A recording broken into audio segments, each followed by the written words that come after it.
They think I'm just the boring, pragmatic daughter, the emotionless ATM, the one who shows up, writes checks, and disappears back into her spreadsheets without complaint. They forget that I'm a forensic accountant who specializes in investigating the most sophisticated financial fraud schemes in the country. I've dismantled Ponzi operations that fooled federal regulators. I've traced money through 17 offshore shell companies to catch embezzlers who thought they were untouchable. And right now, I'm standing in the middle of my parents' living room holding a cardboard box taped together so haphazardly that one corner is already splitting open. Inside is a blender. Not just any blender, the exact same blender I gave my mother 4 years ago as a thoughtful housewarming gift when they downsized. Except now it's filthy. The power cord is crusted with what looks like dried coffee stains. The plastic pitcher is cloudy and scratched. Someone has stuffed a Starbucks gift card inside. And when I pull it out to check the balance, mocks me. 15. Meanwhile, 10 feet away from me, my 29-year-old sister Fallon is literally screaming with joy. And I mean screaming that high-pitched squeal that makes dogs bark 3 blocks away. She's jumping up and down in her overpriced athleisure outfit, waving a document above her head like she just won the lottery. That document is a quitclaim deed to the historic carriage house. The one made of original red brick with oak, hardwood floors, and those beautiful arched windows.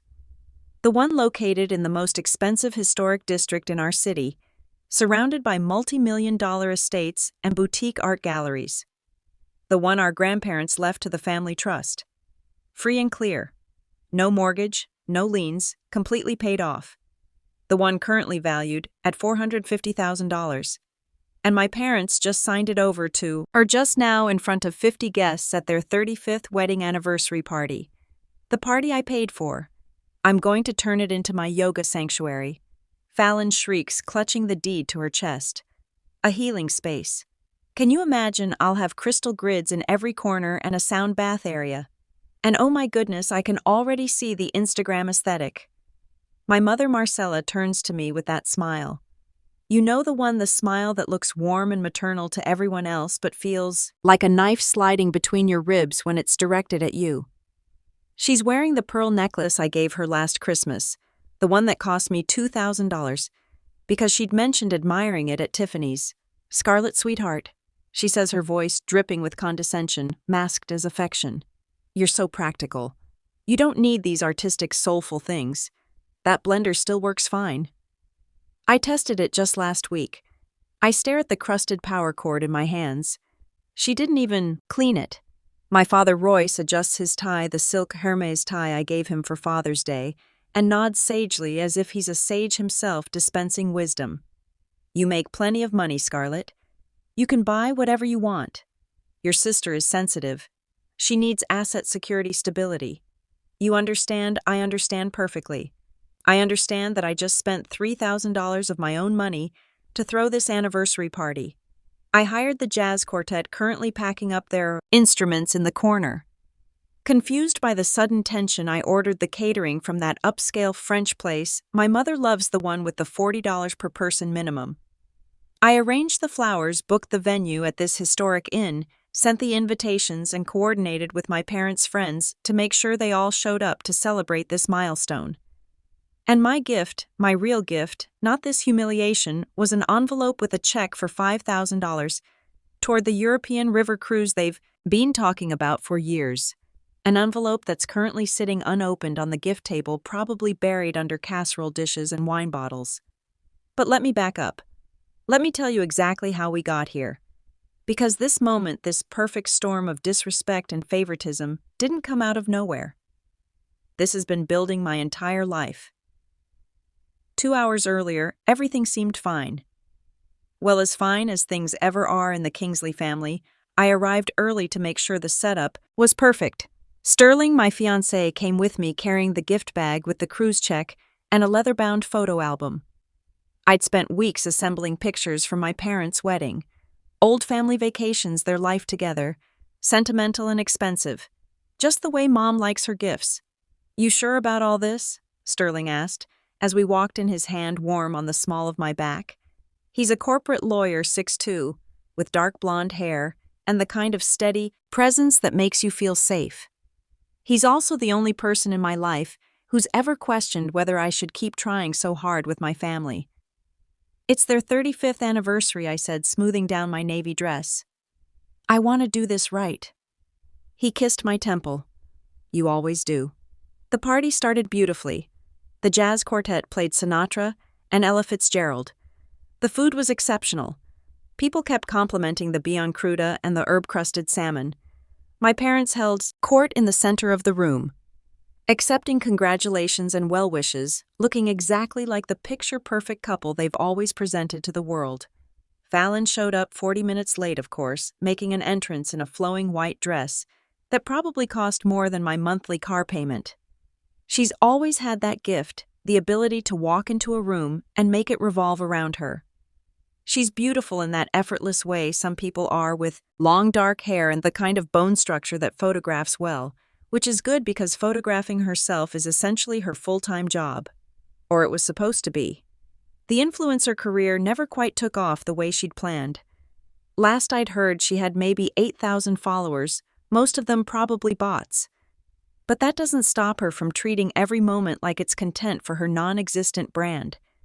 She air-kissed me, not even touching my cheeks, just making the sound near my face, and immediately started circulating phone in hand, taking selfies with the floral arrangements I'd ordered.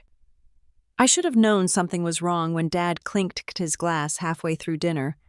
"Can I have everyone's attention?" he called out, standing up with that broad smile he uses when he's about to make an announcement. Mom stood beside him, her hand on his arm, both of them glowing with whatever secret they were about to reveal. My stomach tightened, but I told myself it was nothing. Maybe they were renewing their vows. Maybe they were announcing the cruise I just funded. Maybe. "Marcella and I have been thinking a lot about legacy lately," Dad said, his voice carrying that practiced authoritative tone. He's always been good at commanding a room. It's what made him successful in commercial real estate before he retired. "About what we want to leave behind for our girls. And we've decided not to wait until we're gone. We want to see our daughters enjoy their inheritance now while we're still here to share in the joy." "Oh no, Fallon. Sweetheart, come up here." My sister practically floated to the front, all glowing skin and excited energy. I watched from my seat, Sterling's hand finding mine under the table, squeezing gently. Dad pulled out the deed. Then the actual legal quit-claim deed, notarized and everything.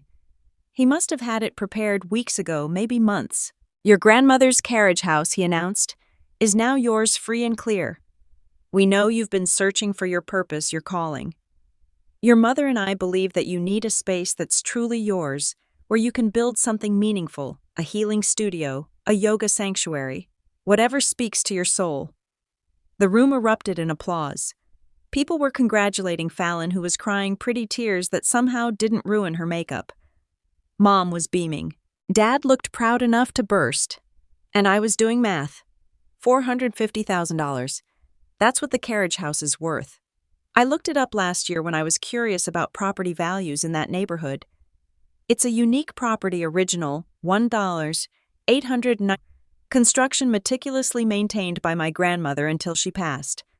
Located on a corner lot in the historic district where properties rarely come on the market.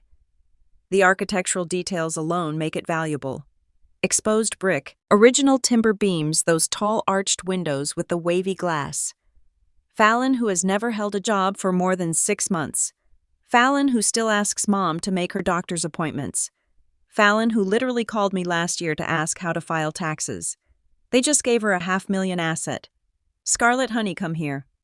Mom called, and I stood up on legs that felt numb, walking to the front like a prisoner approaching the gallows. That's when she bent down and pulled out the cardboard box from under the gift table. I recognized it immediately. The shape, the size, the way the tape was yellowing at the edges. My hands opened it automatically, even though some part of my brain was screaming at me to stop, to run, to refuse whatever humiliation was coming. The blender sat there grimy and pathetic, with that $15 Starbucks card stuck to the pitcher with what looked like dried honey. "I thought you could use this," Mom said brightly, like she was giving me something precious. You're always so busy with work. This will help with those breakfast smoothies you're always talking about. And the gift card is for your coffee. I know how much you love your lattes." The room went quiet. I could feel 50 pairs of eyes on me watching, waiting to see how I'd react. Dad leaned in, his voice lower now but still audible to the front tables. "You make plenty of money, Scarlet. You can buy whatever you want. Your sister is sensitive. She needs asset security. You're strong. You don't need things like this to feel valued. Strong. That's always been the word, hasn't it? Strong. Independent, practical, self-sufficient. Translation: you don't need love, attention, or fairness because you're too busy being useful." I looked at Fallon, still clutching her deed, still crying her pretty tears. I looked at my parents, so pleased with themselves, so certain they'd done the right thing, and something inside me, something that had been bending and bending for 33 years, finally snapped. Not broke, snapped. There's a difference. When something breaks, it's weak. It's destroyed. It can't be used anymore. When something snaps, it becomes a weapon. I set the box down on the gift table with exaggerated care. Then I pulled out my phone right there in front of everyone and called the catering company. "Hi, this is Scarlet Kingsley," I said, my voice perfectly calm. "I need to cancel the payment authorization for tonight's event. Yes, I know the party is happening right now. I'm revoking my credit card authorization immediately." Mom's face went white. "Scarlet, what are you?" I held up one finger weight and continued with the venue coordinator. "Same thing. I'm canceling my payment. The party hosts will need to settle the bill themselves. Thank you." The jazz quartet stopped playing mid-song, picked up the dirty blender, held it up so everyone could see the crusted chord, the grimy pitcher, and enunciated each word with crystalline clarity. "I think you two will need this to pulverize your hopes of me funding your retirement." Then I walked out.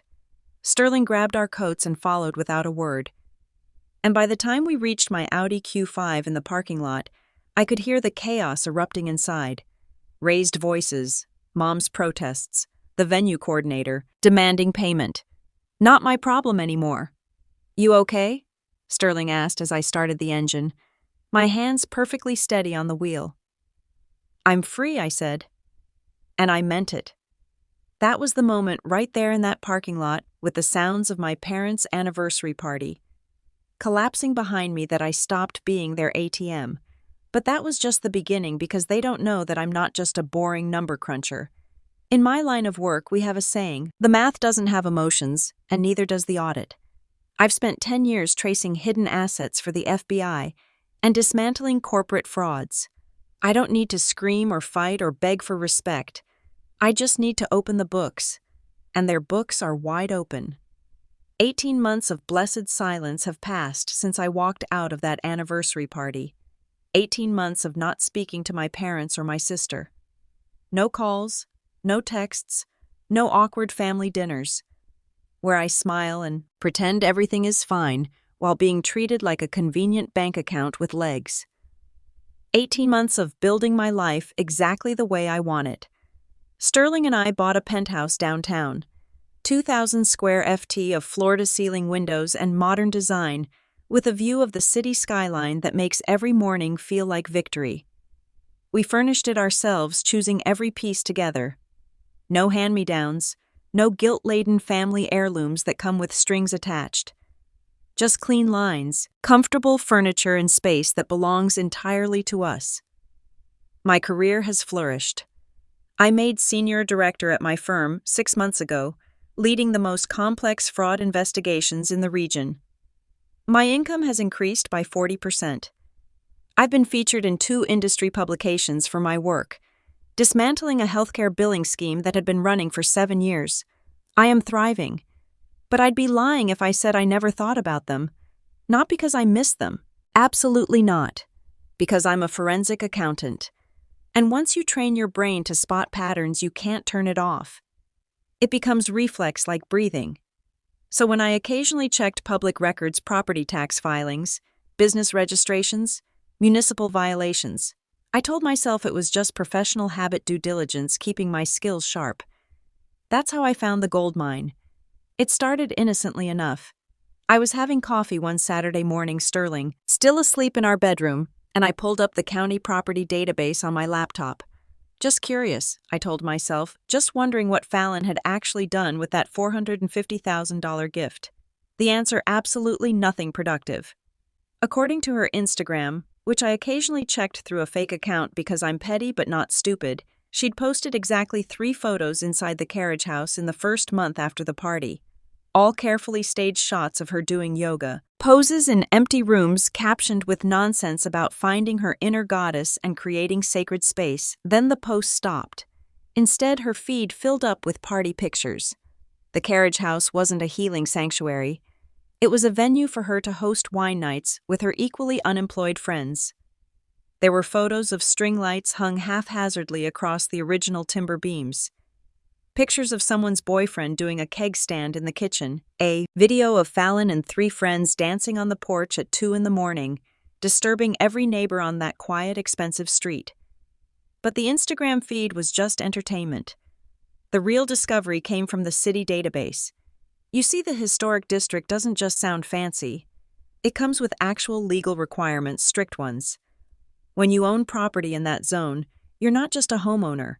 You're a custodian of architectural history. There are rules about exterior, maintenance, paint colors, landscaping, even the height of your grass, and violations come with penalties. I pulled up the property record for the carriage house address and felt my pulse quicken as line after line of violation notices loaded on my screen. Violation has shown 847 HG. Failure to maintain landscaping to code standards. Front lawn grass exceeds 8 in height. Fine. $500 per day until corrected. Violation. HONU 3HG. Exterior wooden window frames showing visible rot and peeling paint. Failure to restore using historically approved paint colors per section 4.7 of Historic District Guidelines. Fine. $500 per day until corrected. Violation number 2 HG. Removal of original storm shutters without proper permits. Fine. $1,000 per day until shutters restored or alternative approved. I sat back in my chair, coffee forgotten, and done the math. The first violation was dated 8 months ago. The window frame violation started 6 months ago. The shutter issue was 4 months old. $500 per day. For 240 days. $500 per day. For 180 days. $1,000 per day for 120 days, plus property taxes, because of course Fallon hadn't paid those either. The numbers danced in my head like music: $120,000 in grass violations, $90,000 in window frame violations, $120,000 in shutter violations, $18,000 in unpaid property taxes. Add in the accruing interest and administrative fees, and we were looking at roughly $350,000 in municipal liens on a property worth $450,000. I pulled up the violation notices themselves. They'd all been mailed to the carriage house address, certified letters, every one of them. And according to the tracking information, they'd been delivered but never signed for. Fallon didn't even know she was being fined, or more likely she'd seen the official-looking envelopes and ignored them. The way she ignores anything that requires adult responsibility. The city had placed a priority lien on the property 4 weeks ago. That lien sits above all other claims, even a mortgage if there were one. It means the city gets paid first before anyone else if the property is sold or foreclosed. I sat there in my beautiful penthouse, sunlight streaming through the windows, and smiled. Because here's what Fallon and my parents don't understand about the world. Debt doesn't disappear because you ignore it. It grows. It compounds. It becomes something alive and hungry. And the city doesn't care about your feelings or your potential or your healing journey. The city wants its money. I spent the next 2 weeks researching municipal lien purchases. It's not as common as buying defaulted mortgages, but it's legal and it's powerful. When someone fails to pay city fines or taxes, the municipality can sell that debt to private investors to recover the money immediately. And once A private investor owns the lien. They have extraordinary power. They can foreclose. They can force a sale. They can negotiate settlements. They can make someone's life very, very difficult. I formed the LLC on a Tuesday. MARS capital C, capital LLC, standing for Municipal Asset Recovery Services, registered in Delaware for privacy, with a local agent address that couldn't be traced back to me. It sounded boring, bureaucratic, and completely official. On a Monday, I called the city's revenue department. I'm interested in purchasing the municipal liens on a property in the historic district. I said, all business, no emotion. What's the process? 3 days later, after some paperwork and a wire transfer of $348, $750, every penny of accumulated fines, penalties, interest, and unpaid taxes. I owned the debt. All of it. The city was thrilled. They got their money immediately instead of spending years trying to collect from Fallon through court proceedings. And I got leverage. Complete, total, crushing leverage. The carriage house my sister had been given, the asset worth $450,000 that was supposed to provide her with security, was now effectively mine. She just didn't know it yet. I told Sterling that night, showing him the documentation over dinner at our dining table. He studied the papers, his lawyer brain processing the implications, and then looked up at me with something like awe. You bought your sister's debt. Bought the city's debt, I corrected. My sister just happens to be the one who owes it. She's going to lose the house. Only if she can't pay me back $348, $750. Plus the interest I'm legally entitled to charge as the lien holder. Sterling laughed, then shaking his head. They really have no idea what they did, do they? Giving a $500,000 asset to someone who can't even remember to pay property taxes. No, I agreed, refilling my wine glass. They have no idea. But I wasn't ready to make my move yet. This wasn't about revenge in the hot, impulsive sense. This was about strategic consequence, about teaching a lesson that would actually be learned. So I waited. I watched the carriage house deteriorate further through public records and occasional drive-bys. The grass grew taller. The window frames got worse. Fallon continued posting Instagram photos from expensive brunch spots and weekend trips, apparently funded by whoever was enabling her this month, probably my parents. I watched. I waited. I let the traps sit there, perfectly constructed, ready to spring, because I knew with the certainty that comes from 33 years of being underestimated that eventually they would need me again. They always need me again. And when they came calling, when they inevitably reached out with their hands extended and their expectations enormous, I would be ready. Not with a checkbook this time, with consequences. The call that finally broke the silence came on Wednesday evening next week. Sterling and I were cooking dinner together. He was handling the pasta while I prepped a salad when my phone buzzed on the counter. I glanced at the screen and felt my stomach tighten. Aunt Ramona. She's my father's younger sister, and the only person in my extended family who's ever acknowledged that the way my parents treat me is fundamentally wrong. She's called me out of the blue maybe 3 times in the past year, usually just to check in to make sure I'm okay, to remind me that I'm not crazy for keeping my distance. I answered on speaker. Hey, Aunt Ramona. Scarlet, honey. Her voice was tight with stress. I'm at City Hospital. Your father is in the ER. My hand froze over the cutting board. Sterling looked up sharply. What happened? Your mother says it's a heart attack. They brought him in about 40 minutes ago. She's not handling it well. She asked me to call you. Of course she did. Mom would never call me directly. That would require admitting she needs me. Is he stable? I asked. My forensic accountant brain automatically organizing the situation into facts and data points. The doctors are running tests now. Scarlet, I think you should come. Whatever has happened between you and your parents, if something happens to your father, I'll be there in 25 minutes, I said, and ended the call. Sterling had already turned off the stove. I'm driving. You don't have to, Scarlet. He took my face in his hands, his gray eyes serious. I'm driving. You're shaking. I looked down at my hands and realized he was right. They were trembling. Not from fear, from something else entirely. The drive to the hospital should have been 17 minutes. Sterling made it in 14, navigating evening traffic with the kind of calm competence that reminds me why I'm marrying him. But I wasn't focused on the traffic. I was focused on the trembling in my hands and the memory that trembling had triggered. "You know what I'm thinking about," I said suddenly, staring out the window at the city lights blurring past. Sterling reached over and took my hand.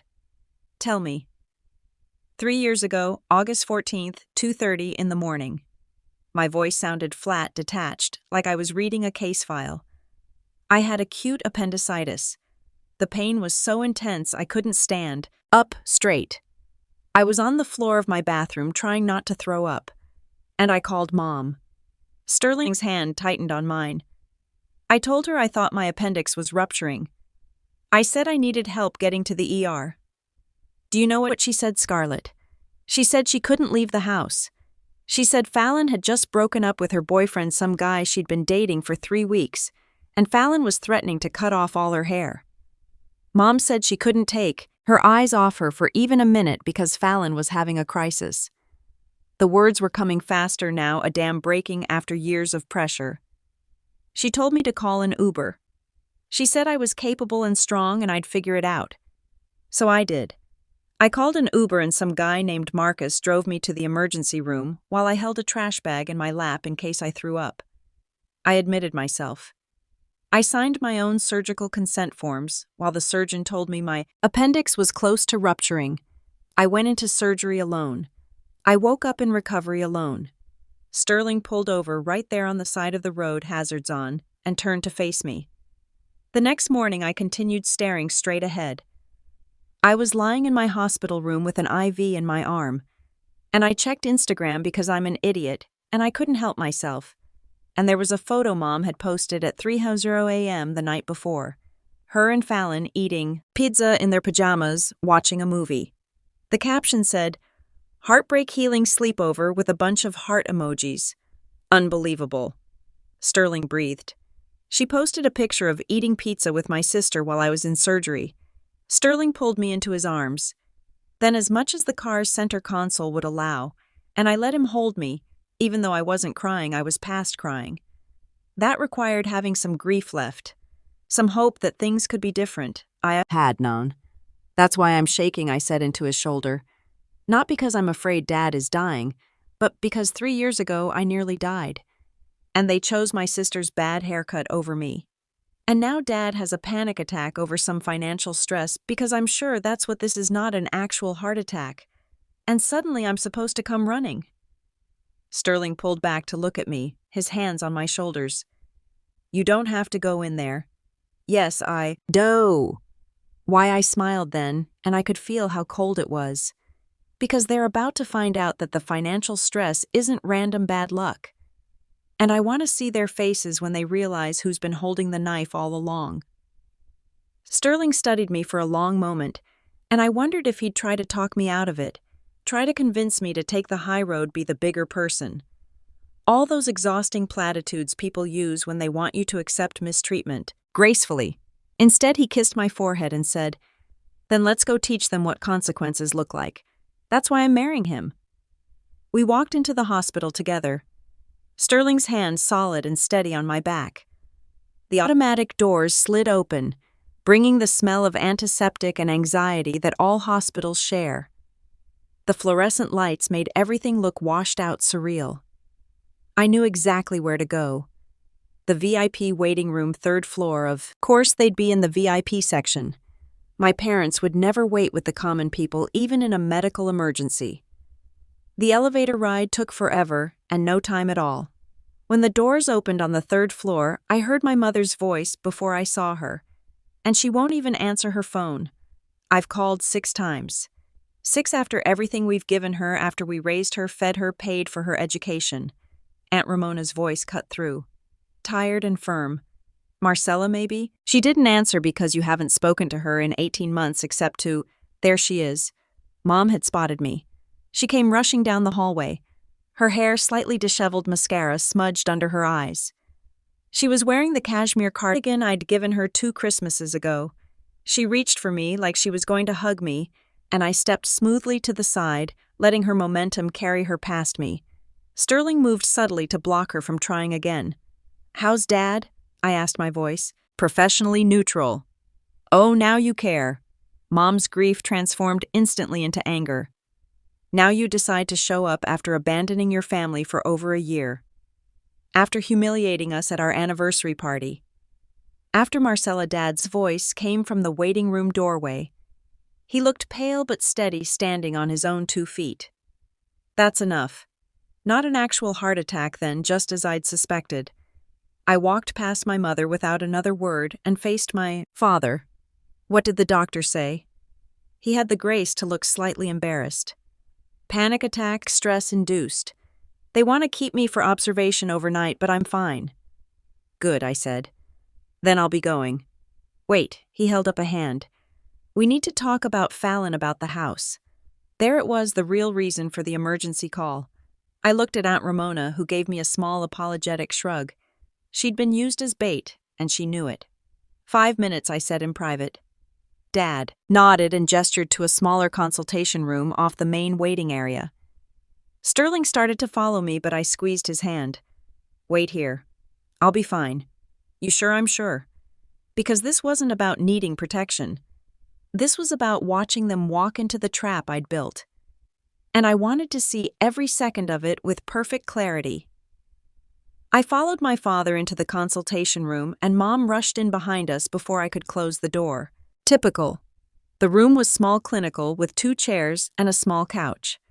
Medical pamphlets lined a rack on the wall. Dad sat heavily in one chair.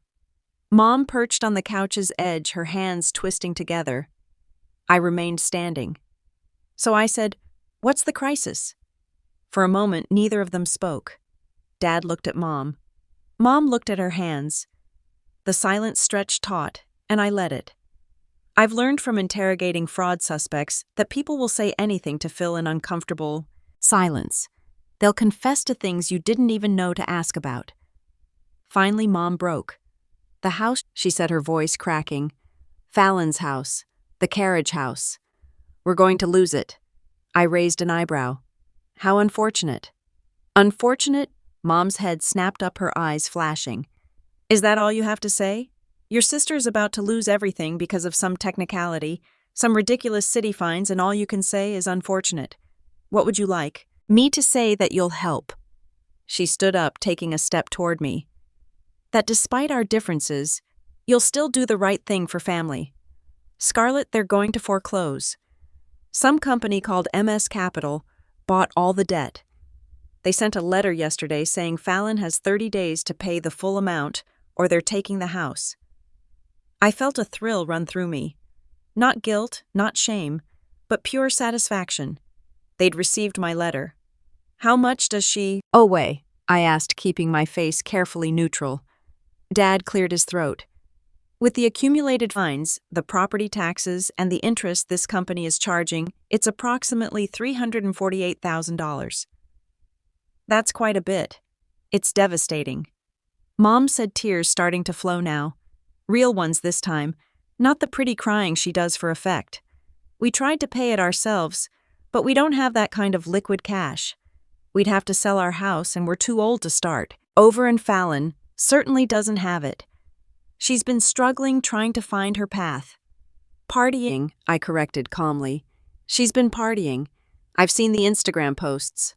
Mom's mouth tightened. "She's young.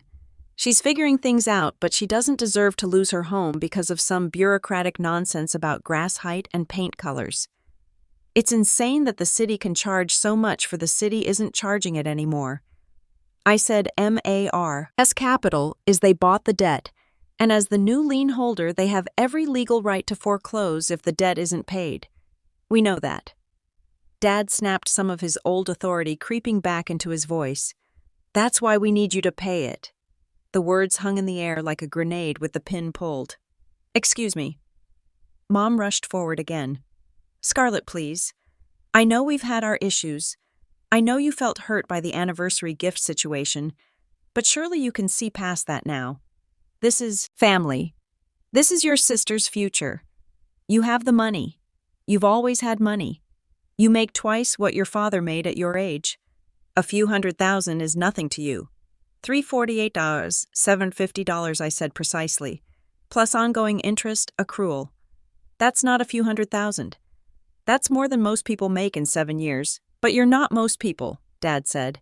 He stood up slowly, pulling out his card about patriarchal wisdom.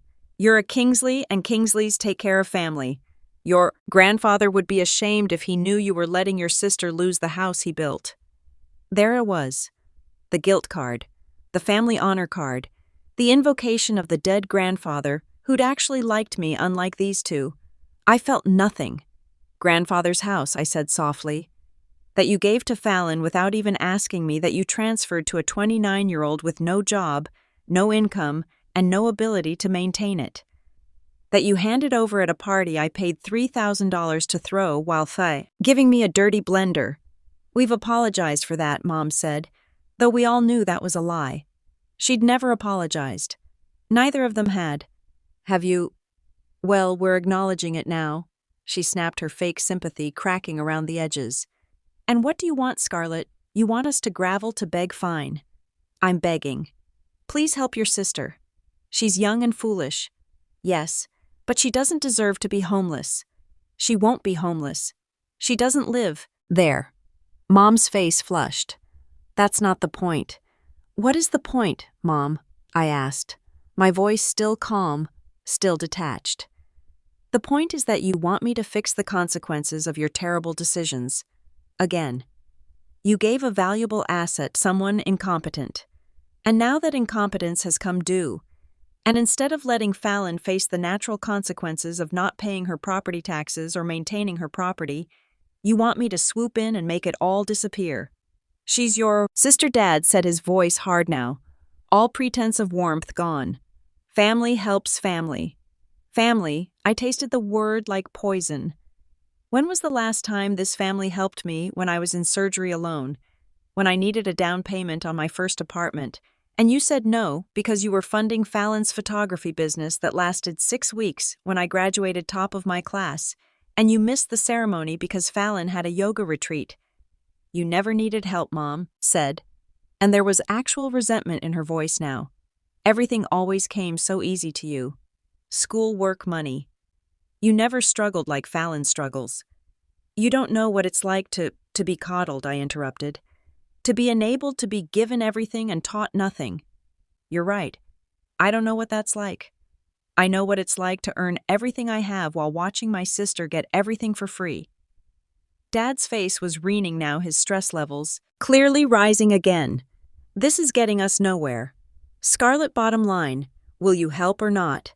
This was it, the moment I could see them both tense, waiting for my answer. They were expecting one of two responses. Either I'd say yes and write them a check like I always used to, or I'd say no and walk out confirming their narrative that I'm cold and selfish. They weren't prepared for option 3. I let the silence stretch just long enough to make them uncomfortable, then walked slowly to the door and opened it. Sterling, I called out. Could you bring the briefcase? Mom and Dad exchanged confused looks. Hope flickered across Mom's face. She thought the briefcase meant a checkbook. Sterling's appeared in the doorway carrying his leather litigation briefcase, the one he uses for court appearances. His expression was professionally neutral, giving nothing away. Thank you, I said, taking the briefcase from him. He gave my hand a quick squeeze before stepping back into the waiting room, though he left the door open. Aunt Ramona appeared behind him, curiosity clear on her face. I set the briefcase on the small table and opened it with deliberate slowness. You want my help, I said, not looking at them, focusing on the briefcase locks. You think I should just write a check for $348, $750 plus interest, to save Fallon from her own negligence? Yes, Mom breathed. Yes, exactly. But here's what you don't understand. I pulled out the first document. I've spent 18 months learning exactly how much damage financial irresponsibility can cause. I've watched that grandfather's house deteriorate because Fallon couldn't be bothered to cut the grass or maintain the window frames. I laid the document on the table. It was a printout of all the municipal violations, complete with photos the city inspector had taken: the overgrown yard, the rotting window, frames, the missing shutters. Dad's face went pale as he looked at the images. I've watched her treat a $450,000 asset like a party venue. I continued pulling out more documents. Instagram printouts, photos of beer cans on the historic porch, videos of her friends climbing on the original timber beams. Where did you get these? Mom whispered. Instagram is public.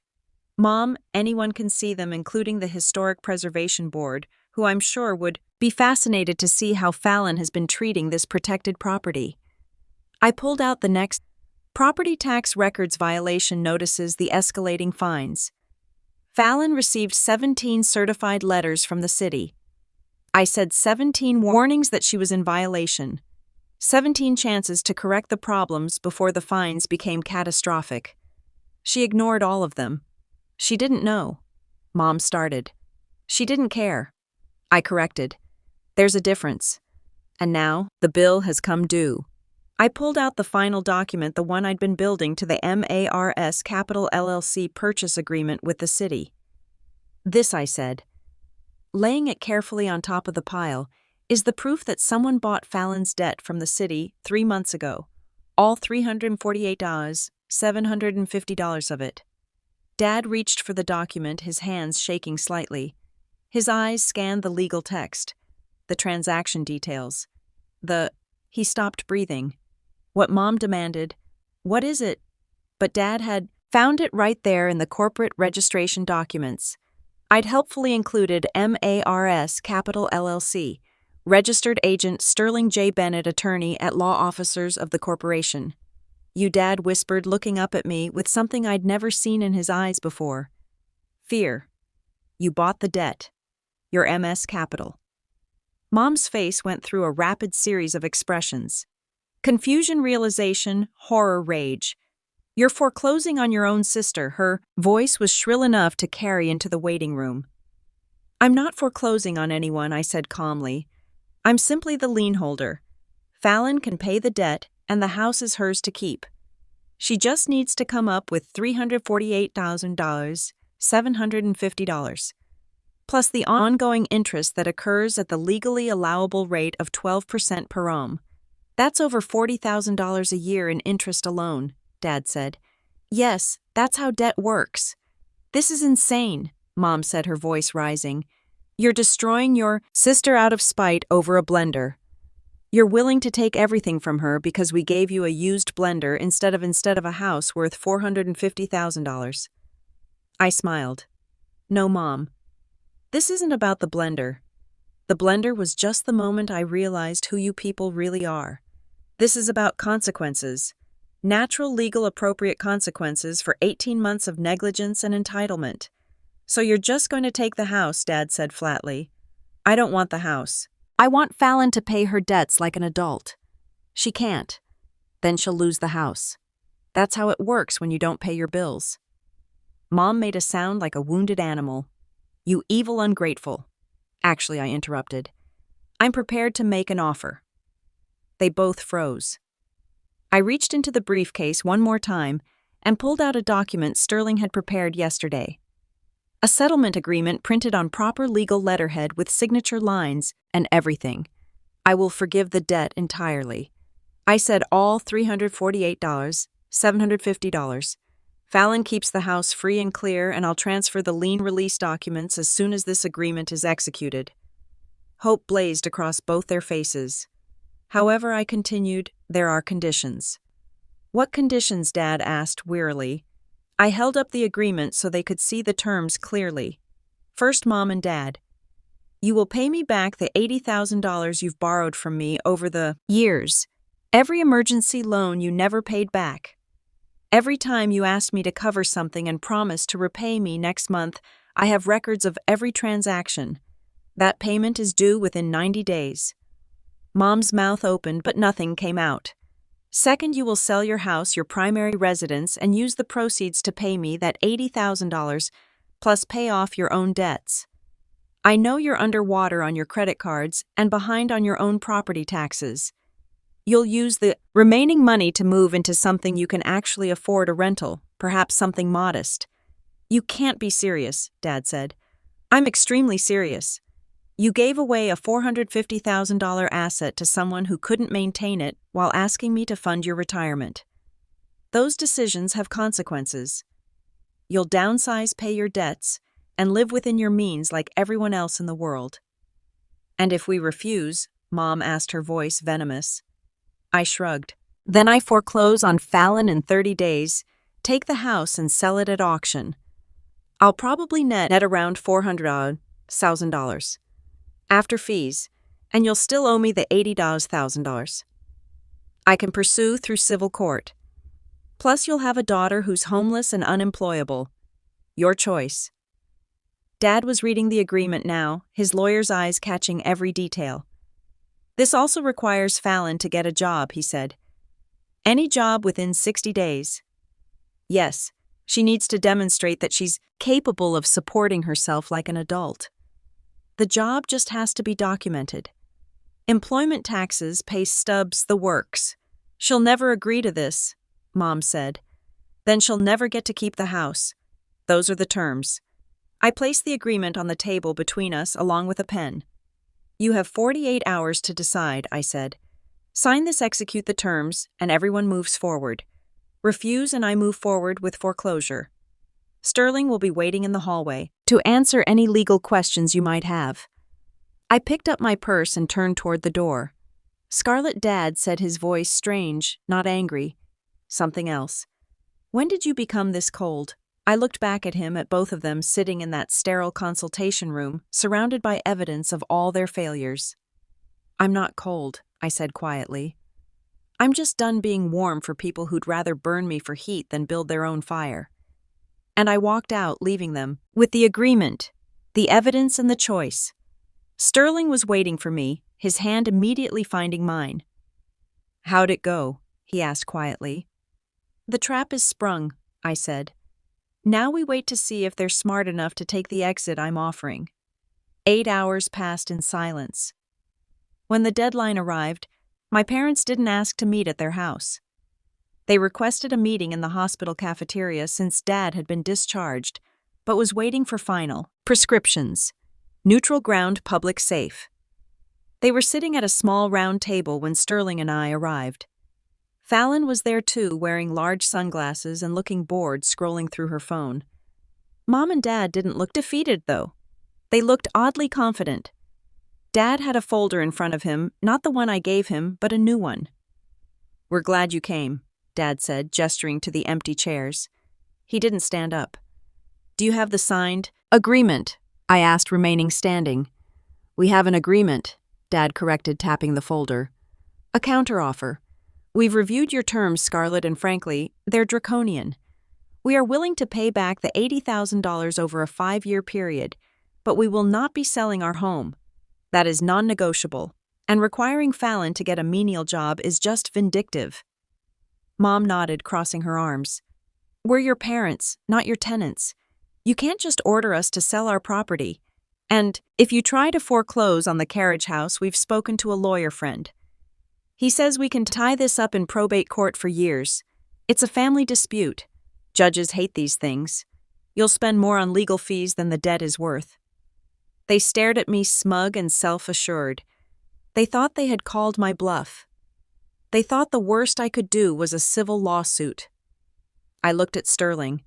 He didn't smile, but his eyes were dancing. Actually, I said, my voice, cutting through the cafeteria chatter, like a blade through silk. There's something we need to discuss before we talk about civil court. I reached into my bag and pulled out a manila folder. I didn't slam it down. I placed it gently on top of Dad's counteroffer. Do you remember this? The quick claim? Deed you had me sign. Mom frowned. What does that have to do with anything? Let me refresh your memory. I flipped it open. Line 37. Declared property value, $25,000. That's what you put down to avoid gift tax implications. Dad waved a hand dismissively. That's standard practice. Everyone does that. Everyone commits tax fraud. I tilted my head. Interesting defense strategy. It's not fraud. Dad scoffed. It's creative accounting. The IRS disagrees, I said. You see, the problem is that the carriage house isn't worth $25,000. It never was. The market appraisal, the one I had done 3 months ago by a certified independent appraiser, values that historic property at $450,000. I let the number hang in the air. That is a $425,000 gap. I continued, my voice dropping to a dangerous whisper which constitutes major tax fraud under federal law. IRS Code Section 7201, willful attempt to evade tax carries a penalty of up to 5 years in federal prison and fines up to $250,000 per person. The smugness evaporated from their faces instantly. Dad's hand froze on his folder. Fallon looked up from her phone, sunglasses sliding down her nose. You wouldn't, Mom stammered. You threatened to tie me up in court for years, I said coldly. You thought this was a civil dispute about a debt. It's not. This is a criminal matter waiting to happen. Sterling stepped forward, his voice low and professional. Here is the reality facing you right now. If Scarlet proceeds with foreclosure, the deed becomes part of the public court record. The IRS monitors foreclosure filings for exactly this kind of discrepancy. Will audit you. They will find the fraud, and given the amount, they will prosecute. However, Sterling continued, if the settlement agreement Scarlet provided 2 days ago is signed, unaltered, the lien is released. There is no foreclosure, no public filing. The deed remains internal. I slid my original agreement across the table, covering their pathetic counteroffer. So I said, you have 2 choices. Option A, you stick to your counteroffer. I foreclose, and you explain to a federal judge why you lied about $425,000 in assets. Option B, you sign this right now. You sell your house, pay me back, and Fallon gets a job. Dad looked at the document, then at me. He looked older than he had 2 days ago. He realized finally that he wasn't negotiating with his daughter. He was negotiating with an auditor who had found the one error he couldn't hide. You'd really send us to jail, he whispered. You'd really rob me to fund her. I countered, pointing at Fallon. Sign the papers, Dad. He picked up the pen. His hand was shaking. He signed. Then he pushed it to Mom. She was crying silently, but she signed too. You're a monster, Fallon hissed. This is blackmail. No, Fallon, I said, taking the signed papers. Blackmail is illegal. This is just an audit. I checked the signatures. Perfect. You have 90 days to list the house, I told them, putting the folder back in my bag. And Fallon, start updating your resume. Here, Starbucks is hiring. I turned and walked out of the cafeteria without looking back. Sterling fell into step beside me. That went well, he murmured. It went exactly as calculated, I said. And for the first time in 18 months, I didn't just feel free. I felt finished.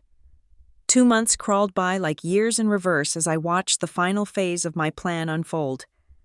I tracked everything with the obsessive precision that made me excellent at my job. The realtors listing went live in week 1, open houses in week 3, multiple offers by week 5. Dad and Mom accepted a cash offer in week 7, $10,000 below asking, but they were desperate and it showed. The closing happened on a gray Tuesday morning. At 10:47 a.m., my phone buzzed with a bank notification. Wire transfer received $80,000. I stared at that number for a long moment. $80,000. Every penny I'd given them over a decade returned in full. It should have felt like victory. Instead, it felt like the end of a chapter I'd been trying to close for 18 months. But the book wasn't finished yet. I picked up my phone and dialed Sterling. It's done. They paid. Congratulations, he said warmly. How do you feel? Like I have one more thing to do. I hung up and made my second call to the foreclosure processing company I'd hired 6 weeks ago, the Kingsley property on Heritage Lane, proceed with eviction. Today, Fallon had exactly 0 days to be surprised. She'd had 2 months to come up with the maintenance fees, 2 months to get a job, 2 months to prove she was anything other than a parasite in designer yoga pants. She'd done nothing but post increasingly unhinged social media rants about toxic family members and karmic justice. Well, karma had arrived, and she was dressed in a sheriff's uniform. I drove to the carriage house one last time, Sterling next to me, parking my Audi Q5 across the street where I could watch. The sheriff's vehicle was already there, along with a moving truck I'd arranged. Professional, efficient, merciless. The front door opened. I could hear Fallon before I could see her. "You can't do this. This is my house, my sanctuary." The sheriff, a patient looking woman in her 50s, held up the eviction notice. "Ma'am, this is a legal foreclosure. You have 10 minutes to collect personal items. Everything else stays." "No. No." Fallon's voice climbed to a shriek. "Call my sister. She can't do this. Mom and Dad already paid her back. She got her money." I stepped out of my car and walked toward them slowly, deliberately. Fallon's eyes locked onto me, and the expression on her face was somewhere between betrayal and pure rage. "You." She lunged forward, but the sheriff blocked her with one arm. "You evil witch. They paid you everything. Everything."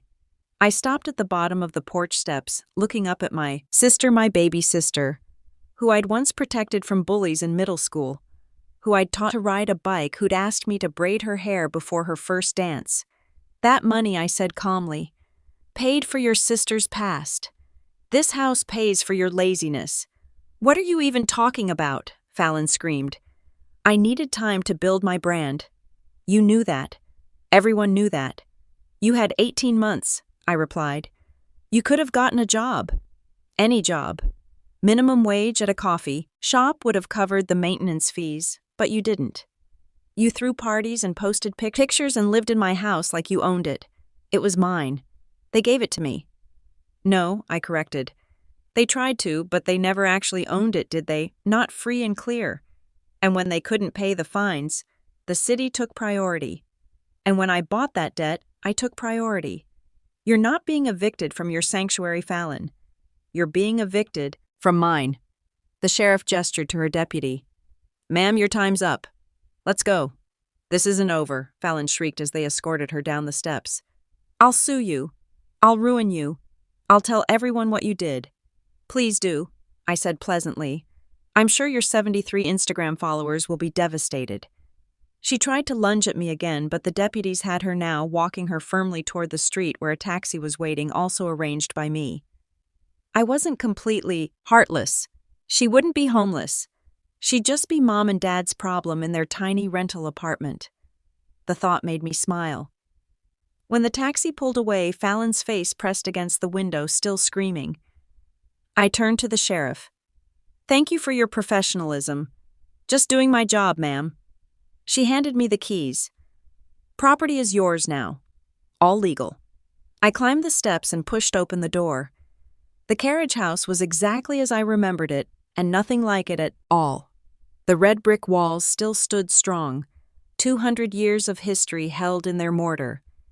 The oak floors still gleamed, though they were scuffed now from furniture being dragged out from parties from neglect. But it was empty. Completely, utterly empty. My footsteps echoed as I walked through the rooms. The living room where Fallon had held her ridiculous influencer gatherings, the kitchen, where she'd never cooked a single meal, the yoga studio she'd created in what used to be the library. I stopped in the center of that yoga room and set down the box I'd been carrying. The blender. I lifted it out carefully.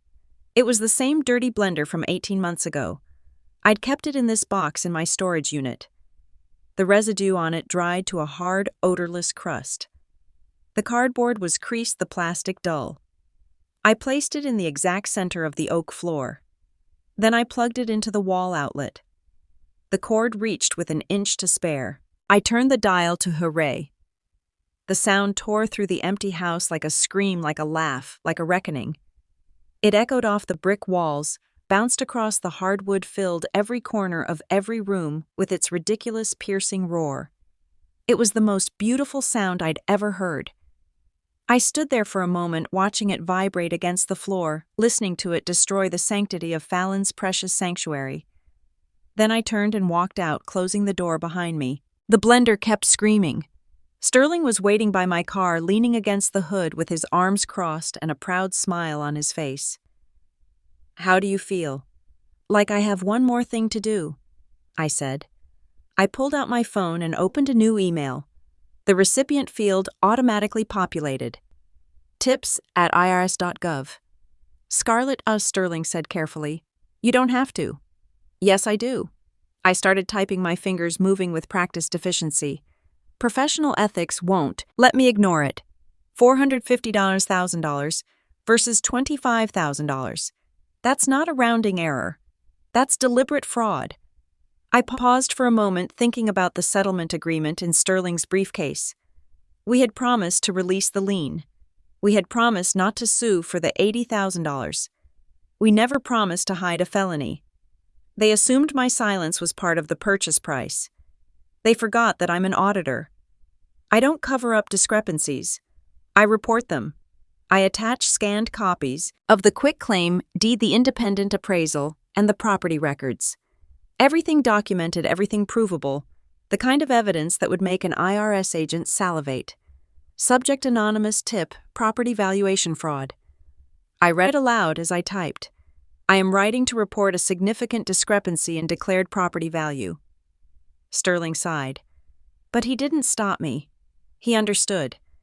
This wasn't about revenge anymore. This was about principle. I hit send. The email disappeared into the digital void, carrying with it the last connection I had to Reese and Marcella Kingsley. Let the federal government deal with them now. I was done. I pulled the sold sign from my trunk, the realtor's sign I'd requested specifically, and walked to the gate. The architect who bought it from me had paid $20,000 above asking. She'd been thrilled at the opportunity, had already drawn up plans to restore it to its former glory. The carriage house would be beautiful again, just not for Fallon. I hung the sign on the wrought iron gate, making sure it was perfectly centered, perfectly visible. Then I got in my car. Sterling slid into the passenger seat. Where to? I started the engine, looking at the historic red brick house one last time. Behind those walls, a dirty blender was still screaming on an empty floor. The sound of everything they'd given me, everything they'd taken, everything they'd never understood about who I was and what I was capable of. "Home," I said. And I drove away, leaving the past, the toxic family, and the roaring blender behind forever. Story 2. I pull into the curved shell driveway of my beach house tires, crunching over the familiar surface, and immediately sense something is wrong. 4 unfamiliar cars crowd the space where normally there's just room for my sensible Subaru. My stomach tightens as I park awkwardly behind them. This is supposed to be my quiet Friday afternoon retreat. I've been looking forward to it all week while processing mortgage applications at Coastal Florida Bank. The thought of my porch swing paperback novel and the sound of distant waves has kept me sane. I step out into the salty air and hear voices, too many voices, coming from my backyard. The gate stands open, and through it I glimpse what appears to be a wedding arch. My pace quickens as I round the corner of the house. The sight that greets me freezes me in place. My carefully tended lawn has been transformed into what can only be described as a wedding venue. White folding chairs form neat rows on either side of a central aisle. A massive tent dominates the far corner, and strangers bustle about, placing floral arrangements and hanging strings of lights from my porch railings. And there in the center of it all stands my sister Serena, clipboard in hand, directing a man with a ladder toward my grandmother's oak tree. The twinkle lights need to curve through those branches. She instructs, her voice carrying that special tone of authority she's perfected since childhood. Thomas and I want that magical feeling when we have our first dance. I remain rooted in place, watching unnoticed, as Serena shifts her attention to a woman arranging white roses. Those centerpieces need to be higher. We want drama. And check if the caterer called back about the seafood option. My mind spins. Caterer first dance. Thomas is Serena's boyfriend of 8 months, but I hadn't heard anything about an engagement, let alone a wedding, at my house. Finally, my paralysis breaks. I step forward. The garden stones cool beneath my feet. Serena's eyes meet mine. And for just a second, I catch a flicker of something guilt. Concern before her face blossoms into a brilliant smile. Rain. Perfect timing. She calls, waving me over as if I'm just another wedding vendor. We need your input on the seating chart. I struggle to find my voice. What's going on here? Serena's smile doesn't falter. Oh, didn't Mom tell you we're finalizing the wedding details? The ceremony's next Saturday. You're just in time to help with the place settings. My gaze sweeps over my transformed property, my sacred weekend retreat that I worked double shifts for 5 years to afford the down payment representing countless declined dinner invitations and budget lunches. You're having your wedding here at my house. The words come out strained. A woman in a sleek blazer approaches, hand extended. You must be the generous sister I've heard so much about. I'm Vanessa, the wedding planner. The venue is absolutely perfect for what Serena and Thomas envisioned. I shake her hand automatically while processing her words. Generous sister venue. My eyes land on a table covered with elegant, cream-colored envelopes. I pick one up, sliding out the embossed invitation inside. The words blur before refocusing. Joyfully invite you to celebrate their marriage at the Bennett Beach House. 19 Pelican Way, Sandpiper Beach, Florida. The memory surfaces unbidden. Standing in this very yard 5 years ago, key in hand, trembling with pride, as the realtor congratulated me on my purchase. The months of saving the overtime hours, the promotion I earned through sheer determination, all culminating in this moment of achievement, my very own piece of paradise. My mother's voice had cut through my joy. Such a waste for just one person, don't you think? The family could have pulled resources for something we could all use, and Serena champagne already in hand. This is perfect for family gatherings. I can't wait to bring my friends down for beach weekends. I'd smiled tightly, already feeling my ownership slipping away, despite my name alone on the deed. Since then, it's been a steady erosion. Parents bringing dinner guests without warning. Serena borrowing the place for weekend getaways. The extra key I'd given Mom for emergencies somehow multiplying. Family members coming and going as they pleased. The messes I'd clean up. The belongings rearranged. The casual disregard for my space. My gentle reminders met with the same response. We're family. No need for formalities. Vanessa's voice pulls me back. Serena mentioned you were thrilled to host. We've been working on the details for months. Months. They've been planning this for months without asking me. Something shifts inside me. A lifetime of being the responsible one, the reasonable one, the one who makes sacrifices for family harmony. And this is how they repay me. For a moment, I imagine myself exploding, tearing down decorations, demanding everyone leave. Instead, I feel an eerie calm descend. Excuse me, I say quietly, turning toward my car. Rain, Serena calls after me. Where are you going, and if you need your help with the seating chart? I keep walking, keys clutched tightly in my hand. Rain. Her voice rises. Don't be difficult. We have family obligations. The word echoes as I slide into my driver's seat. Obligations. Always my obligations to them, never theirs to me. As I pull away, I catch Serena's frustrated expression in my rear view mirror. For the first time in years, I don't feel the familiar weight of guilt. Instead, I feel something taking its place. Determination. I drive aimlessly for nearly an hour before returning to my apartment. Fingers still white-knuckled around the steering wheel. The unexpected invasion of my beach sanctuary plays on repeat in my mind like a horror film I can't shut off. Inside my apartment, I drop my purse on the kitchen counter and collapse onto the sofa. My phone buzzes incessantly. 3 missed calls from Serena, 2 from Mom, and a text from Dad that simply reads, "Call your mother." Instead, I open my laptop and type Serena Bennett wedding into the search bar. My stomach lurches as results flood the screen. Serena's Pinterest board appears first. Beach house dream wedding created 8 months ago. 8 months of planning without a single conversation with me. I click through to her Instagram. A post from 3 weeks ago shows her and Thomas toasting champagne on my porch. The caption reads, "Final venue walkthrough at my amazing sister's beach house. Can't wait for our 150 guests to experience this paradise. 3-day celebration. Generous sister, blessed bride. Comments from relatives pile beneath. So wonderful of Rain to donate her beautiful home. So that's what family is for. What a selfless sister you have." My temples throb. Donate. I never donated anything. Notification pops up. A private message from Thomas Serena's fiancé, Rain. "I'm sorry about all this. I told Serena we should ask you properly. This wasn't my idea." I stare at the message, unsure how to respond. My phone buzzes again. "Mom." "Hello?"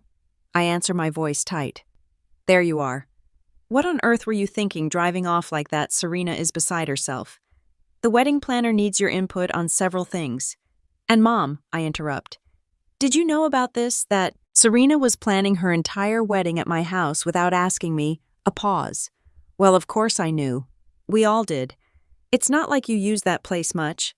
Anyway, I scroll through old text messages between my parents while she speaks. One from Mom to Dad jumps out. Rain won't mind about the wedding. She never uses the house anyway. Serena needs this. Dad's response. "Should we at least mention it to Rain, Mom? Better not. She might overthink it. You know, how she gets." Serena says it's easier to ask forgiveness than permission. The timestamp shows this exchange happened 4 months ago. "Are you even listening?" Mom's voice cuts through my thoughts. "I have to go," I say, and hang up. For the next hour, I dig deeper. A family group chat I was never added to contains dozens of messages coordinating wedding details at Rain's place, cousins discussing carpooling, aunts debating whether to bring extra chairs. Everyone, assuming I've happily offered my home. I pull my property deed from my filing cabinet, smoothing the paper with trembling hands. Elizabeth Bennett, the sole name listed as owner. The mortgage statements show payments from my account alone. Every utility bill, insurance payment, and maintenance cost has come from my savings. The realization strikes with startling clarity. This isn't about a house anymore. This is about respect. I search trespassing laws, Florida, and unauthorized use of private property. I calculate utility costs for 150 guests over 3 days. Potential property damage. Liability issues if someone is injured. The numbers climb alarmingly. My phone rings. Marlene, my best friend since college. "Your sister's wedding," she says when I answer. "I just got an invitation to your beach house." "Since when are you hosting a wedding?" I explain the situation, my voice growing stronger with each detail. "Rain," Marlene says, firmly. "You're not crazy for being upset. This is outrageous. What are you going to do?" "I don't know yet," I reply, "but I'm done being a doormat." The next day at work, my coworker James notices my distraction. Family drama. I explain briefly during our lunch break.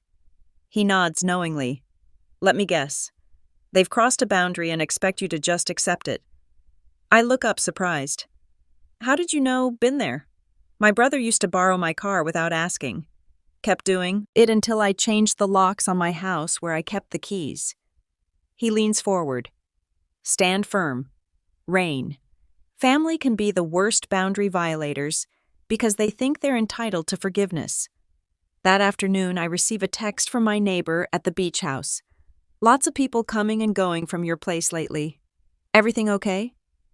The pieces coalesce into a plan. I leave work early and drive to the beach house. I watch from across the street as Serena directs Flores, carrying arrangements inside my house, my sanctuary. At the hardware store, I purchase new locks and security cameras. The locksmith arrives an hour after Serena leaves. By sunset, my house is secure again. Back at my apartment, I compose a careful email. To family. Subject: beach house access. Please be advised that effective immediately. Anyone wishing to visit my property at 219 Pelican Way must contact me directly for permission and access arrangements. The locks have been changed for security purposes. Sincerely, Rain Bennett. I hit send, then mute my phone as it immediately begins to ring. The responses flood in minutes later. Mom, don't be ridiculous. We're family. Where's the spare key? Dad, call your mother. She's upset. Serena's message comes through as a voice call that I let go to voicemail. Her voice trembles with rage when I play it back. How could you be so selfish right before my wedding? You're ruining everything. I've been planning this for months. I send one response. This is my property purchased with my money. No one uses it without my permission. Then I silence all notifications and open my laptop. A local tourism article catches my eye. Sandpiper Beach Tour Company seeking rental properties for exclusive visitors. I click through to their website, looking for unique properties to showcase to our high-end clientele. My fingers hover over the Contact Us form. For the first time in days, I feel a sense of calm settling over me. I download their rental agreement, reading each clause, carefully envisioning the perfect solution taking shape. 3 hours later, I've created a comprehensive plan with contingencies for every possible reaction from my family. I've documented the current condition of my house, calculated fair market rental rates, and prepared a contract that protects my interests. When I finally signed the rental agreement with Sandpiper Beach Tour Company, I recognize the moment for what it is, the point of no return, and I don't regret it for a second. 2 days later, my phone buzzes for the 17th time this morning. I know because I've been counting. Each vibration sends a small tremor through the wooden desk at Coastal Florida Bank, where I've been trying to focus on a mortgage application for nearly an hour. The screen lights up with Serena's name again, accompanied by a text preview that begins, "You're being completely ridiculous." I silence the phone and flip it face down. 3 more messages arrive in quick succession, their muted vibrations like angry wasps trapped against the desktop. Trouble at home? James asks from the cubicle next to mine. His eyes meet mine over the partition, concern evident in the slight furrow of his brow. My family discovered boundaries exist. I say, surprised by the steadiness in my voice. They're not taking it well. The elevator chimes, drawing my attention to the bank's main floor. My stomach. Mother strides across the marble tiles, her purposeful gait and rigid shoulders broadcasting her mission to anyone watching. She's wearing her church committee outfit, blue linen pantsuit, pearls, formidable pumps. She wouldn't, I whisper. But of course she would. This is exactly what she would do. Is that your mom? James whispers, sinking lower, in his chair. I stand before she reaches my desk, intercepting her near the water cooler. Mother, this is my workplace and apparently the only place I can reach you, she says, voice pitched to carry, just far enough that nearby colleagues pause their typing. Since you've decided to ignore everyone's calls and change the locks. Without warning, the old rain would have immediately guided her to the break room, desperate to minimize the scene. Instead, I feel a strange calm settle over me, like stepping into cool water. We can talk after work, I say. I'll meet you at Bayside Cafe at 5:30. Your sister is devastated. The venue was perfect. Do you understand what you've done? 5:30. I repeat, my voice lower but firmer. Or not at all. She blinks twice, the gesture almost comical in its surprise. Without another word, she turns and leaves her heels, striking the floor with diminished authority. James whistles low when I return to my desk. That was impressive.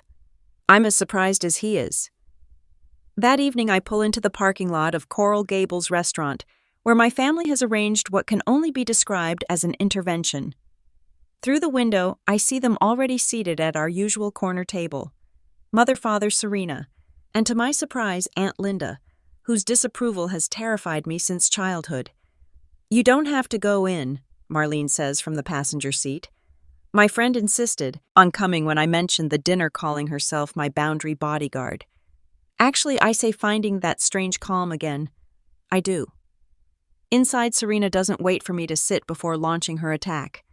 My dream wedding is ruined, she announces, eyes already glistening with practice tears. The alternative venue is half the size and nowhere near the beach. Thomas's family is questioning everything now. Father clears his throat. Pumpkin, we understand you were and surprised by the arrangements, but surely we can work something out. After everything we've done for you, Mother adds, her voice trembling with restrained emotion. I changed my entire career to give you girls opportunities. I drove you to piano lessons for 8 years. Piano lessons. As I beg to quit after 3 months, I say quietly. Aunt Linda leans forward. Rain in our family, we support each other. Your grandfather would be ashamed to see this selfishness. The table falls silent at the mention of Grandpa Joe, the ultimate family authority, even years after his death. This is their nuclear option. I take a slow breath, then look directly at my sister. Name one time you asked permission before using my house. Serena blinks. What one time? Just one example. When you called ahead, asked if I minded and respected my answer. Her mouth opens, then closes. Name one weekend when you left the house exactly as you found it. I continue turning to my parents. One occasion when you didn't bring extra people I'd never met. One visit when you actually treated it as my property, rather than the family vacation home. The silence stretches. You can't, I say. My voice still quiet, but carrying a new weight because it never happened. Mother recovers first. This vindictive behavior is actually... Marlene interjects, setting her phone on the table. I have something relevant. She taps the screen, pulling up a calendar. Rain made this request 7 months ago. It shows every time she asked her family to please call before coming to her house. 26 requests in 3 years, each one documented with the date and response. James helped me compile this record last week, combing through text messages and emails I'd nearly forgotten. The evidence of my ignored boundaries laid out chronologically had been shocking even to me. Father shifts uncomfortably in his seat. No one's denying there might have been some miscommunications. It's done anyway, I say, cutting through the tension. The house is rented to Sandpiper Tours for the next 3 weekends, including Serena's wedding date.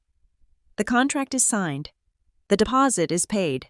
Serena's tears vanish instantly. You what? I slide a folder across the table. The rental agreement fully legal and binding. That night I finalize the last details. The tour company agreement sits signed on my coffee table. My lawyer's letter confirming my exclusive property rights is ready to be sent if needed. The security cameras I installed yesterday are already transmitting footage to my phone. Thomas's text arrives as I'm preparing for bed.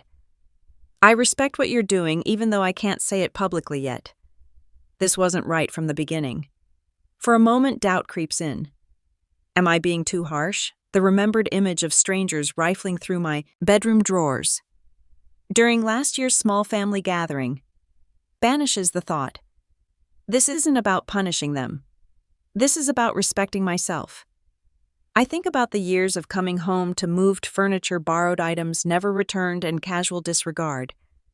The night I arrived to find 16 strangers having a party. My personal photos handled by people who didn't know my name. The constant assumption that what's mine is everyone's exclusively, but what's theirs remains exclusively theirs. The weight I've carried for years begins to lift. For the first time since buying the beach house, I feel like its true owner. Tomorrow might bring more confrontations, more tears and accusations. But tonight, I am certain. This is what freedom feels like. For the first time since discovering the wedding plans, I sleep soundly that night, no longer tangled in bed sheets, damp with anxiety sweat.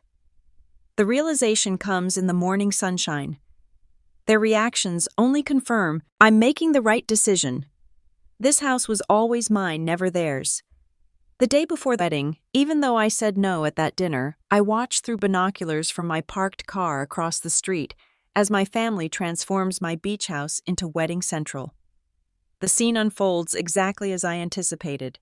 Serena stands in the center of my backyard, clipboard in hand, directing traffic like a seasoned film director. The arch needs to be centered perfectly with the ocean view. She calls to 2 men struggling with a white wooden structure. And those chairs should form a gentle curve, not straight rows. This isn't a high school graduation. Anhem. My mother kneels by the garden beds, arranging white roses and baby's breath in stone planters. She seems to be talking to the flowers as she works, probably telling them stories about her own wedding 35 years ago. Dad follows behind a caterer, nodding at everything, the man says while occasionally checking his watch.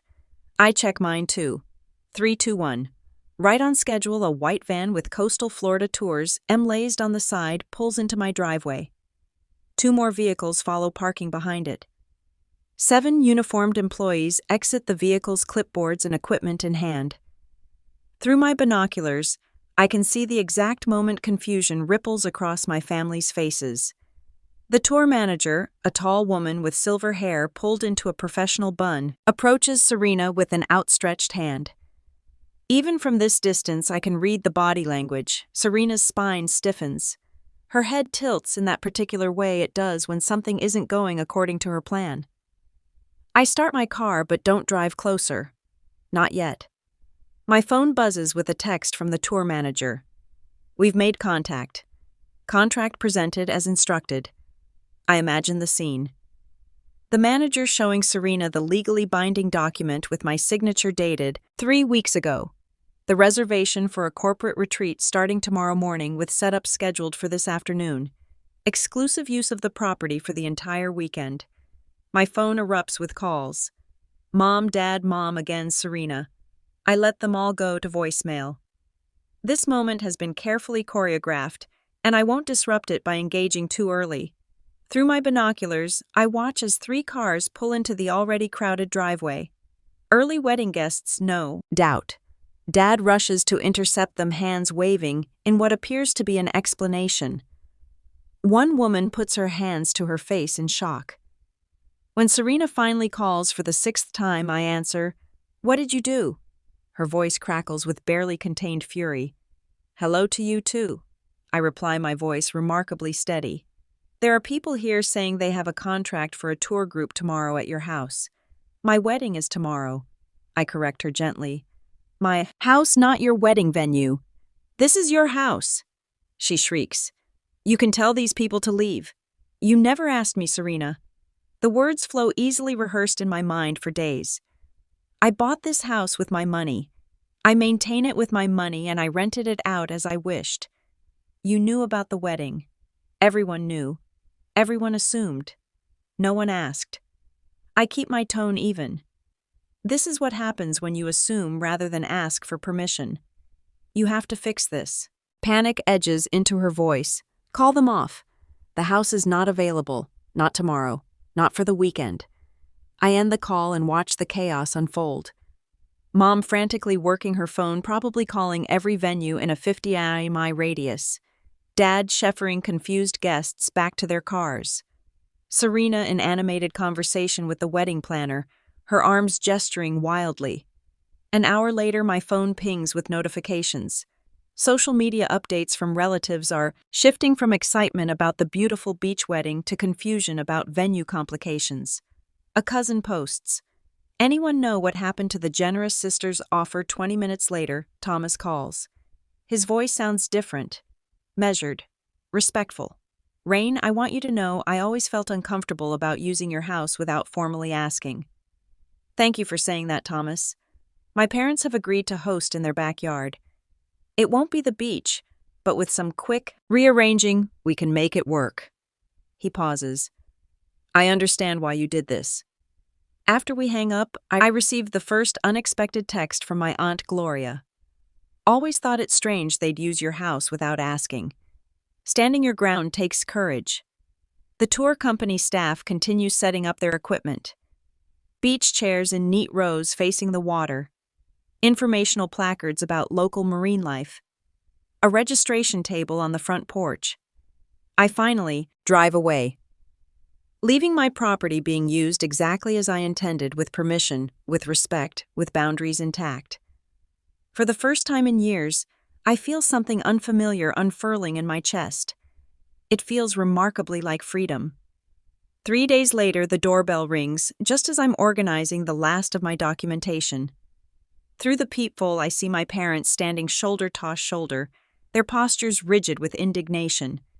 I take a deep breath, tuck the final photograph into its folder, and open the door. Rain. Elizabeth Bennett, my mother says, her voice wavering between fury and tears. "How could you humiliate your sister this way? Her wedding is in shambles." My father stands slightly behind her, his disappointment radiating like heat. After everything we've sacrificed for you, this is how you repay us. By destroying Serena's special day. I step back, gesturing toward my living room. Would you like to come in? Their momentary hesitation reveals their surprise at my calm. They expected tears or defensive anger, my usual response pattern. Instead, I lead them to the couch, where 3 water glasses wait on coasters. I've anticipated this visit for days. You need to make this right, my mother continues, her voice gaining strength as she settles onto my couch. A public apology at minimum, and you'll need to compensate for the venue change. Thomas's parents' backyard was barely adequate. My father leans forward, his tone softening into the reasonable voice he uses when closing business deals. Sweetheart, everyone makes mistakes, but this is family. If you don't make amends, I'm afraid you'll find yourself cut off from. I've prepared something I'd like you to see. I interrupt, sliding a thick blue folder across the coffee table. My mother glances at it without touching it. What's this supposed to be? Documentation, I answer, opening it myself. 5 years of boundary violations at my beach house. I've organized it chronologically. F now. Their expressions shift from righteous anger to weary confusion as I begin laying out photographs. Wine stains on my grandmother's quilt after an unauthorized small gathering that left 17 empty bottles. Cigarette burns on the deck furniture from my cousin's friends. Muddy footprints across my white bedroom carpet from someone's dog. I've been silent for too long, I say, my voice steady despite the pounding in my chest. Every time I asked for respect, you dismissed me. Every boundary I set, you crossed. Every boundary I set. My father shifts uncomfortably. That's just normal wear and tear. This isn't normal. I counter, pulling out a stack of receipts. These are the repair costs. Notice the signatures. All mine. I've never asked for a dime from any of you. My mother's face flushes. We're family. We shouldn't need formal invitations, or family respects each other, I say, cutting her off with a gentleness that surprises even me. The house is mine. My name is on the deed. My money paid for it. I slide forward the property documentation, the mortgage statement, the insurance policy, all bearing only my name. You had no right to. My father begins. I had every right, I reply, tapping my finger on the deed, just as I had every right to rent it to the tour company. Their eyes widen as I pull out my phone and scroll to the security camera footage from 3 months ago. My mother leading 6 strangers through my bedroom, opening drawers, showing off our family beach house. This is private property, not a family timeshare, I say. And this, I place Serena's wedding invitation on top of the pile. Was planned without my knowledge or consent.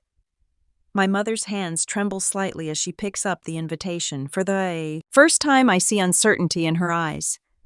If you want any relationship with me going forward, these are my terms. I pull out a single sheet of paper. No one visits without explicit permission. I require advance notice and confirmation. All copies of my keys must be returned immediately. My father's face darkens. You can't dictate. I can, and I am, I say, meeting his gaze. These aren't requests, they're requirements. The silence stretches between us. My mother stares at the evidence spread across the table, the physical manifestation of years of disregard. I never saw it from your perspective. She finally whispers something genuine, breaking through her defensive shell. My father rubs his face, suddenly looking older. We didn't think, it wasn't our intention to. Intent doesn't erase impact, I say, gathering the documents back into the folder. I love you both, but I won't compromise on this anymore. The power shift is palpable in the room. Their manipulation tactics, the tears, the guilt, the threats of exclusion lie useless between us, like spent ammunition. My father reaches into his pocket and places a key on the table. My mother hesitates, before adding hers beside it. Serena has one too, my mother admits. I nod. I'll get it from her. She won't take this well, my father warns. That's not my responsibility, I reply. As they prepare to leave, my mother pauses at the door. Will you come to Sunday dinner next week? I meet her eyes steadily. I'll let you know by Thursday if I'm available. Something passes between us, a new understanding. She nods once, accepting this small but significant shift in our dynamics. After they leave, I stand in my quiet apartment, my heart racing, not with anxiety, but with a strange, unfamiliar lightness. For the first time in years, I feel the weight of their expectations lifting from my shoulders. I pick up the keys they left behind, symbols of a boundary finally respected, and place them in my desk drawer. The battle isn't over. Serena will be harder to convince than my parents.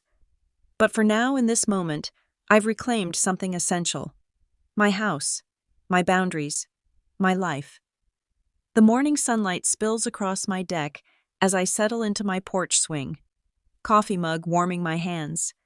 6 months have passed since the wedding debacle, and my beach house feels truly mine for the first time. No unexpected visitors, no rearranged furniture, no apologetic texts about borrowing the place for the weekend. I run my fingers along the new cushions I chose last month. Soft teal fabric that reminds me of the ocean at midday.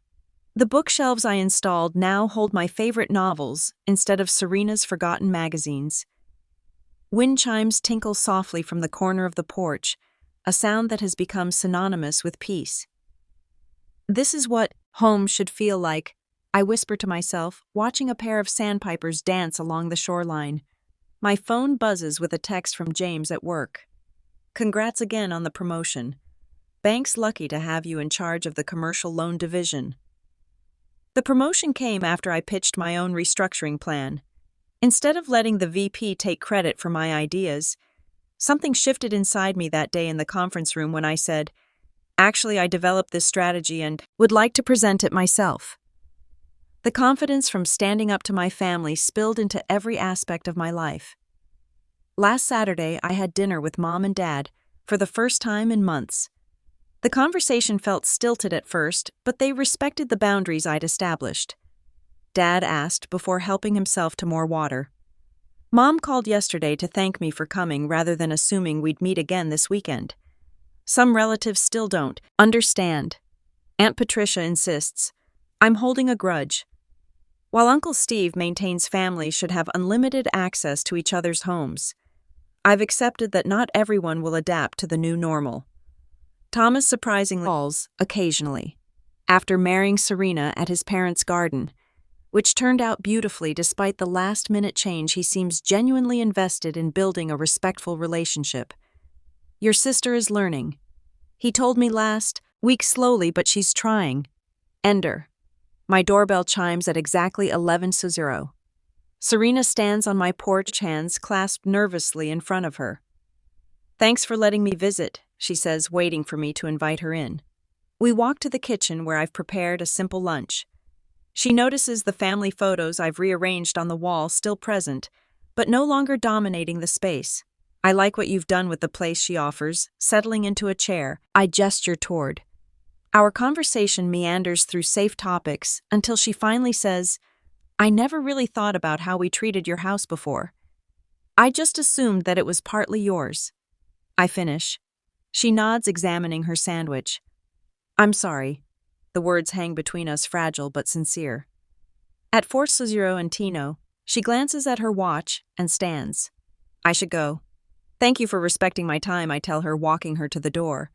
Her smile is tentative, but genuine. This was nice. Maybe we could do it again sometime. I'd like that, I reply, surprised to find I mean it. Later, sitting on my deck with Marlene and 2 new friends from my pottery class. I pour wine into mismatched glasses. We laugh as the sun begins its descent, painting the sky in vibrant oranges and pinks. My phone lights up with a text from Serena. Thanks for having me over today. Looking forward to next time, with permission, of course. I smile, setting down my phone to rejoin the conversation. The boundaries I've built haven't shrunk my world as I once feared. They've expanded it, creating space for relationships based on mutual respect rather than obligation. The ocean breeze carries the scent of salt and possibility as evening settles around us. For the first time in years, I feel perfectly at home in my own